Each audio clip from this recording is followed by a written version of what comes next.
This is Mr. AG Asian Guy, and what happened to silver on Tuesday is one of the most violent single-day moves we've seen in this entire bull market cycle. Silver crashed nearly 10% in a single session. It dropped from around $97 on Monday to hover near $80 on Tuesday. Gold fell about 5% to around $5,049. And all of this is happening while war is literally raging between the United States, Israel, and Iran, while geopolitical tensions are at their highest in decades, while the exact conditions that should drive safe haven buying are present in the market. But here's what the mainstream financial media isn't explaining properly. The dollar is roaring. U.S. Treasury yields are rising.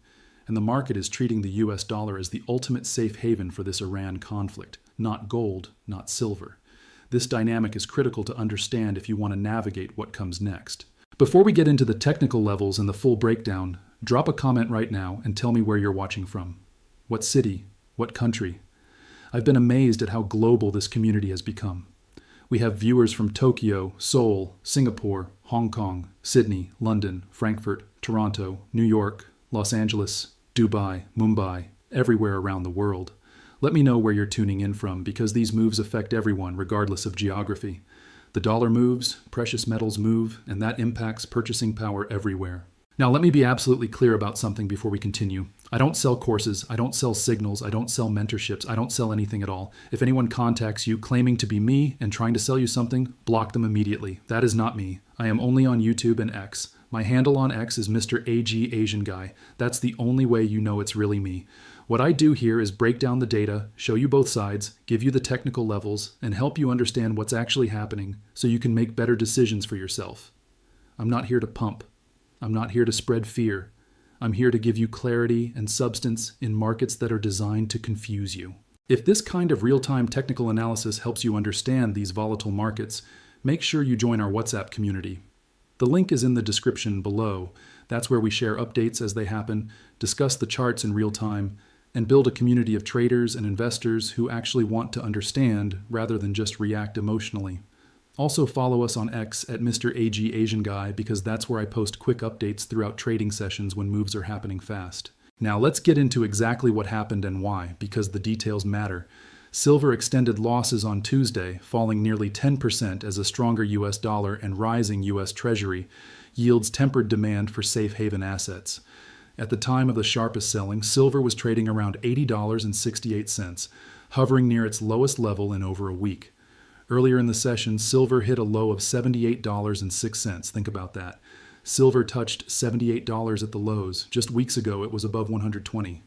That's a decline of roughly 35% from the record highs. Gold is also facing significant losses. The price dropped to around $5,049, down about 5% on the session. Let me put this in perspective. Gold hit a record high above $5,600 in late January. Now it's trading around $5,050. That's a decline of roughly 10% from the peak. For gold, that's a massive correction. But here's the key insight that most people are missing. An analyst from Commerzbank, Thulan Nguyen, told the Wall Street Journal that precious metals are losing ground because the market is, quote, placing greater weight on the inflationary risks resulting from the war in the Middle East, and therefore scaling back its expectations for interest rate cuts, end quote. This is crucial. The war in Iran is driving oil prices higher. Higher oil prices fuel inflation. Higher inflation means the Federal Reserve might not cut rates as quickly or as deeply as expected. And higher interest rates reduce the appeal of precious metals, which tend to perform better in lower rate environments. The market is looking past the immediate geopolitical fear and focusing on the second-order effects on monetary policy. Analyst Ross Norman explained it perfectly to Reuters, quote, "The dollar is absolutely roaring away, as are U.S. Treasuries, and that's providing a strong headwind to gold and particularly silver," end quote. The dollar saw its biggest rally in weeks, rising as much as 1% on Monday alone. Andrew Hazlitt, a foreign exchange trader at Monex Inc., told Bloomberg that the dollar is the, quote, "ultimate safe haven," end quote, for the Iran conflict as oil and gas prices rise. Do you understand what this means? In this particular crisis, the market has decided that the U.S. dollar is the safe haven, not gold, not silver. Capital is flowing into dollars and treasuries, not into precious metals. This is a significant shift from what many expected, and it explains why gold and silver are crashing while war escalates. Comment below and tell me what you think about this dynamic. Does it make sense to you that the dollar is being treated as the ultimate safe haven? Or do you think this is temporary and precious metals will ultimately reclaim their safe haven status? I want to know what this community thinks because I've found the collective wisdom here is often more insightful than the so-called experts. Now let's break down the technical picture because this is where we can actually measure what's happening and identify the levels that matter.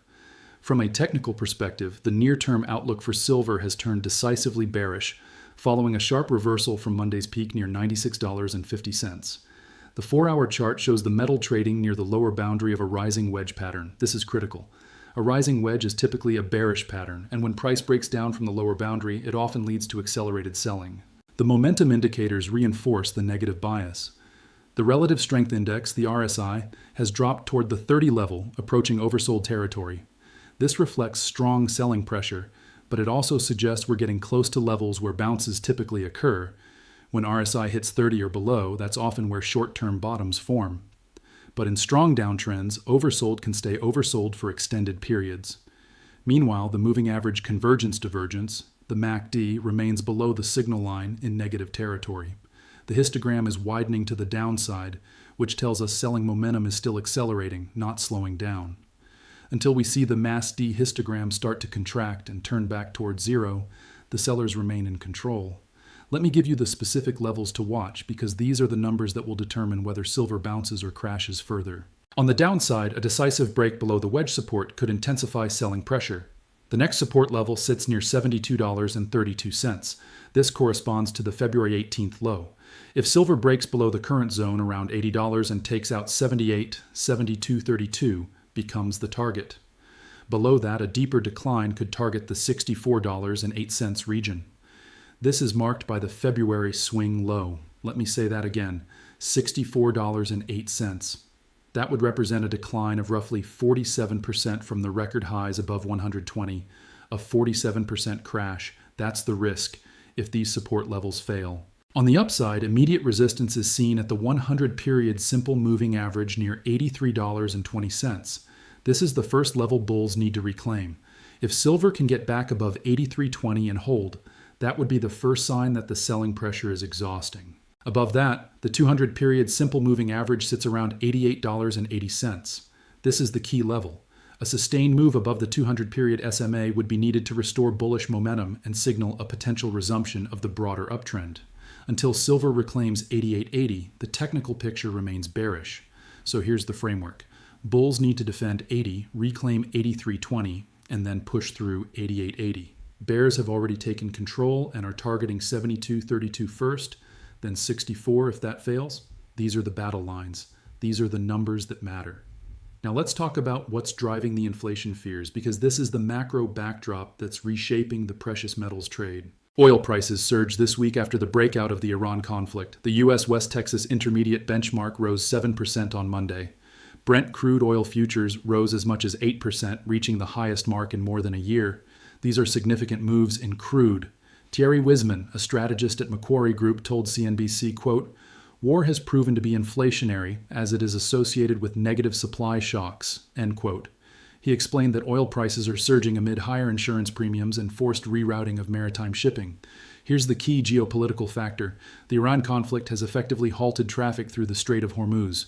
About 15% of the world's oil passes through that strait. 15%. If that traffic doesn't resume shortly, oil prices face a sustained surge that could last for months. Ajay Parmar, director of energy and refining at ICIS, told Reuters that oil prices could surge past $100 per barrel, quote, if we see a prolonged outage of the strait, end quote. Philip Lane, chief economist at the European Central Bank, told the Financial Times that higher oil prices put, quote, upward pressure on inflation, especially in the near term, end quote. He noted the impact on prices will depend on the breadth and duration of the conflict. Do you see how this connects to precious metals? Oil rises, inflation rises, the Fed potentially pauses or slows rate cuts. Higher rates for longer. Precious metals lose their appeal relative to yielding assets. This is the chain of logic the market is pricing in right now. But here's where it gets interesting. War is inflationary. And historically, inflation has been bullish for gold and silver over the medium and long term.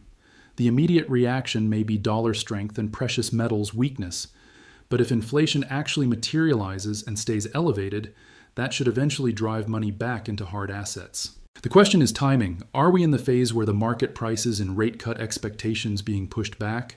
Or are we approaching the phase where realized inflation drives actual demand for inflation hedges?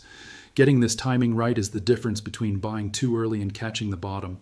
Now I want to present both sides of this trade because that's what we do on this channel. I don't give you just the bull case or just the bear case. I give you everything so you can make your own informed decisions. The bearish case for silver and gold right now. First, the technical picture has turned decisively negative. Rising wedge breaking down, RSI approaching oversold, MACD histogram widening to the downside. The 100 period and 200 period moving averages are now resistance, not support. Price is making lower highs and lower lows on the short-term charts. This is not a buying signal. This is a selling signal. Second, the dollar is roaring. When the dollar strengthens, it puts direct downward pressure on precious metals. The dollar index had its biggest rally in weeks. And if the Iran conflict continues driving safe haven flows into dollars rather than gold, this headwind persists. Third, rising treasury yields compete directly with non-yielding assets like gold and silver.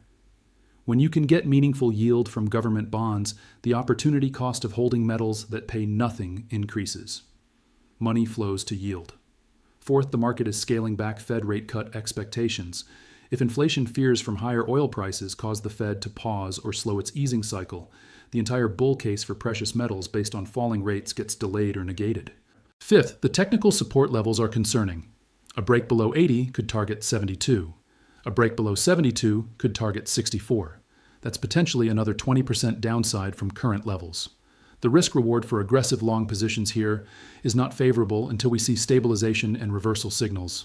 Sixth, the massive correction from record highs suggests exhaustion of the prior rally.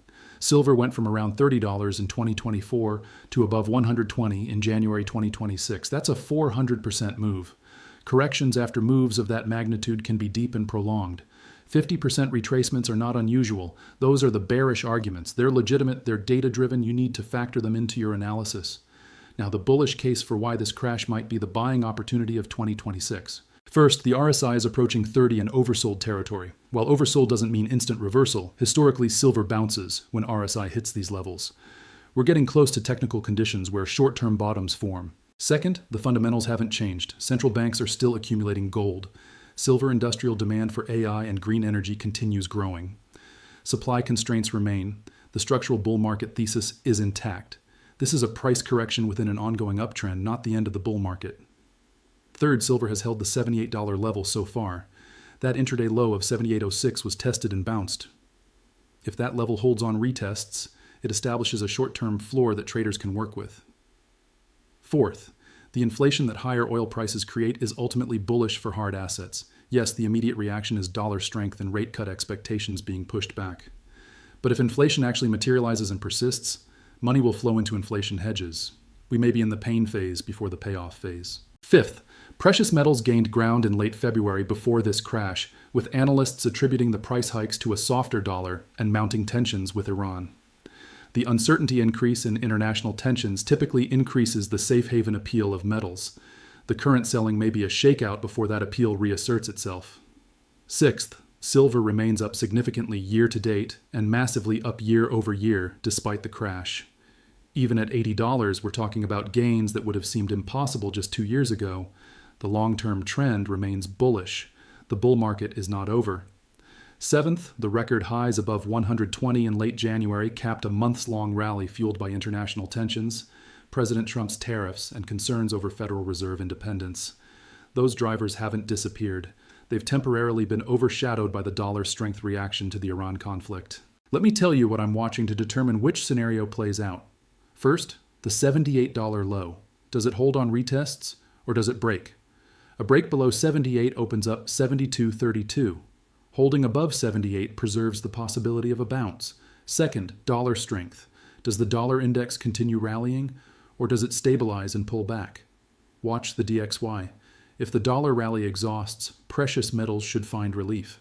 Third, oil prices.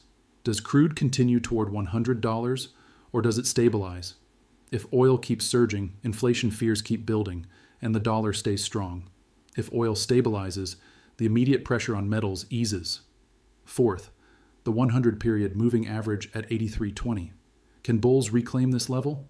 A daily close above 83.20 would be the first sign of potential reversal. Until then, sellers remain in control. Fifth, the Iran conflict escalation or de-escalation. Does this expand into a broader regional war, or does diplomacy create off-ramps? The trajectory of the conflict determines how long the current market dynamics persist. Sixth, Fed commentary. Does the Fed acknowledge inflation risks from higher oil, or do they stay focused on their existing path? Any hawkish shift in tone would extend the pressure on precious metals. These are the variables I'm monitoring. These are the data points that will tell us whether to buy this dip or wait for lower prices. Now let me give you some historical context because it helps frame what we're experiencing. Silver hit a record high above $120 in late January. Gold hit a record above $5,600 on the same day. These were extraordinary peaks that capped months-long rallies. Since then, we've seen violent corrections. Silver down about 35% from the peak, gold down about 10%. But here's what many people forget. Even at current prices, we're still massively higher than where we were just a year or two ago. Silver at $80 today compares to silver at $20-something in 2024. Gold at $5,050 compares to gold at $2,000-something in 2024. These are still bull market prices. The corrections are within ongoing uptrends. The all-time highs were blow-off tops, parabolic moves that were unsustainable. The corrections since then are normal and healthy. Bull markets don't go straight up. They advance, correct, consolidate, and then advance again. We may be in the correction and consolidation phase. The question is, how deep does this correction go? The technical levels give us guideposts. 72.32 is first major support. 64.08 is secondary support. If we test those levels and hold, that creates a higher low structure that would be bullish for the next leg up. If we break those levels, the correction extends further. Let me speak directly to different segments of this audience because I know we have people in different situations. For those who bought silver near the highs above $100, this is painful, I understand. But panic selling at 80 after buying at 110 locks in losses. If your thesis was long-term accumulation, the thesis hasn't changed. If your thesis was short-term trading and you didn't have stops, that's a lesson for next time. Either way, emotional decisions in moments of maximum pain rarely work out well. For those who have been waiting for a pullback to buy, this might be your opportunity. The question is whether to buy here around 80 or wait for potential tests of 72 or 64. Dollar cost averaging into the position across multiple levels is one approach that reduces timing risk. For those who are short or have hedges in place, the technical picture supports your positioning right now. But be aware that RSI approaching oversold and massive moves from highs mean reversal potential increases. Manage your risk accordingly. For those watching from Asia, you understand the currency dynamics perhaps better than Western viewers. The dollar's role as the safe haven in this crisis is significant, but you also know that over the long term, dollar hegemony is being challenged and hard assets play an increasingly important role in Asian portfolios. Now let me address the apparent contradiction that many are struggling with. Why are safe haven assets crashing during a war? The answer is that safe haven isn't a binary category. It depends on the nature of the crisis and the second-order effects the market is pricing. In this particular case, the Iran conflict is driving oil prices higher, which drives inflation fears higher, which drives rate cut expectations lower, which strengthens the dollar and treasuries, which creates headwinds for gold and silver. If this were a pure financial crisis, a banking panic, a currency collapse, a sovereign debt crisis, gold would likely be rallying.